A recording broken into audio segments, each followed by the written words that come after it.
dose d'économie. Notre dose d'économie et peut-être une dose d'alcool pour vous à 10h44. Carrément. Bonjour Nicolas. Bonjour. Nous allons parler du vin. Avec modération. Avec modération, règle, bien sûr. C'est comme l'investissement comporte des risques. Attention, il ne faut pas trop boire d'alcool. Oui, on peut. Nous allons toucher parler moins que ce qu'on a mis au départ. la filière du vin. C'est peut-être une mauvaise nouvelle. La France vend moins à l'étranger de vin.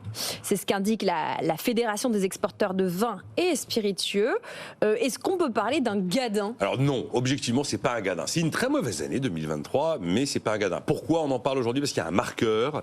La filière vin et spiritueux était deuxième exportateur français derrière les avions, et bam, ils viennent de se faire doubler alors, à un cheveu par les cosmétiques et les parfums. Donc ils sont troisième, ils passent de deuxième à troisième exportateur, mais ça reste dans le vert. Alors c'est vrai que les chiffres 2023 sont assez impressionnants.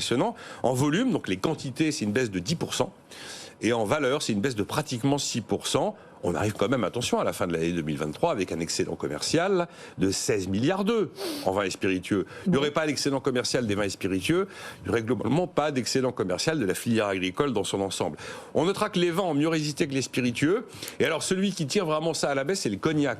Mais là aussi, il y a un effet trompe-l'œil. Pourquoi le cognac tire ça à la baisse ? Parce que le cognac, c'est le leader de la filière. Oui. Ça pèse 30% des exports. Donc, un petit coup de chaud sur le cognac, coup de froid, comme vous voulez, et bam, vous avez des chiffres qui reculent. Mais quand même, tout ça est largement dans le vert, donc on ne va pas parler de catastrophe ni de gadin, puisque 2023 reste la deuxième meilleure année en matière d'exportation, si on compte en valeur, donc en création de richesse, si vous voulez. Bon, malgré tout, expliquez-nous pourquoi il y a ce recul. D'abord, il y a eu l'inflation qui n'a épargné aucun consommateur du monde entier. Le premier acheteur de vins et spiritueux français, c'est l'américain, États-Unis. Et Canada, l'Amérique du Nord, ça a pas mal flanché. On notera qu'en Europe, c'est resté dans le vert dans tous les principaux pays où on exporte, Belgique, Allemagne, Espagne et Italie.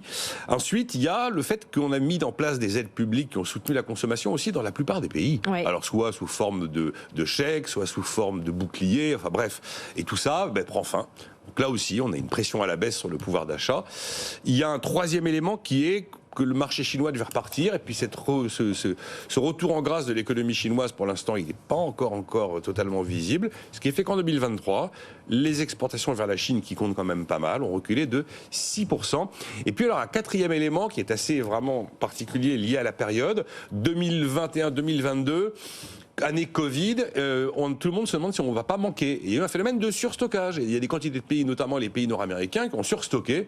Quand vous avez surstocké, il y a une année où vous dites, bon, j'ai assez de stock, donc cette année, je vais moins en acheter. Et donc, il y a une sorte de retour à la normale lié au fait que les stocks avaient beaucoup monté. Voilà. Bon, on apprend aussi que nous, Français, consommateurs, avec modération, bien sûr, on a une nouvelle attitude vis-à-vis du vin.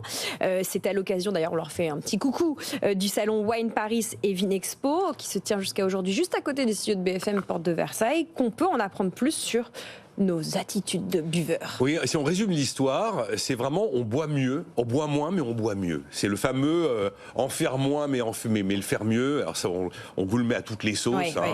On va faire moins mais mieux. Ça fonctionne avec le marché du vin. Il y a 10 ans, vous aviez 3 bouteilles sur 4. 75% des ventes dans les magasins, c'était moins de 10 euros la bouteille. Ça s'est complètement inversé. Aujourd'hui, on a 80% des bouteilles qui sont vendues qui dépassent 10 euros. Et alors, de toute façon, sur la longue période, il y a une baisse de la consommation. Mais là, il y a une montée en gamme, une montée de la qualité. Alors, le grand perdant, c'est la grande distribution. Oui. Là, on voit les rayons d'ailleurs commencer à se clairsemer. Il va y avoir la plupart des références dans la grande distrib, c'est des références de vins très bon marché, souvent à moins de 10 euros. Comme on les vend plus, on va les voir probablement petit à petit disparaître. Et à l'inverse, les gagnants, vous avez les restaurants qui sont gagnants, vous avez les cavistes, même si objectivement chez les cavistes, entre un achat en ligne et un caviste, il y a une vraie différence de prix, mais en tout cas les cavistes en profitent. Et aussi les salons, justement, on parlait du salon, les salons en profitent également. Et là où c'est intéressant, le cas du vin, c'est que dans toute la crise agricole que l'on a traversée, il y avait 25 000 entrées pour la comprendre, l'expliquer, essayer d'y trouver des solutions en fonction de l'exploitation, du lieu de l'exploitation, de la taille de l'exploitation, de ce qu'on exploite, élevage ou sinon végétal. Mais il y avait un élément, c'est que par rapport à la concurrence des pays qui n'ont pas les mêmes normes sanitaires, les mêmes normes environnementales, les mêmes normes sociales que nous, il y avait une doctrine qu'Emmanuel Macron avait mise en avant, qui objectivement n'a pas porté ses fruits, c'était la doctrine de la montée en gamme. Pour le vin, pour le vin, probablement que dans cette filière-là, la montée en gamme a été un défi relevé et un défi réussi, puisqu'on voit que maintenant, eh bien, on produit de meilleure qualité, du coup, on vend plus cher, et en plus, on a tendance à privilégier les circuits courts. Donc en tout cas, sur le territoire national, même si les exports ont un peu baissé, la filière vin, elle coche pas mal de cases. Voilà, peut-être porté aussi par le no-tourisme. On va dans les exploitations et on se sent... Oui, alors ça, bon, ça c'est... D'ailleurs, oui, c'est vrai que le retour du tourisme après Covid a quand même probablement aidé et participé à ce phénomène qu'on observe. Du tourisme national. Merci beaucoup, Nicolas, pour cette dose d'économie.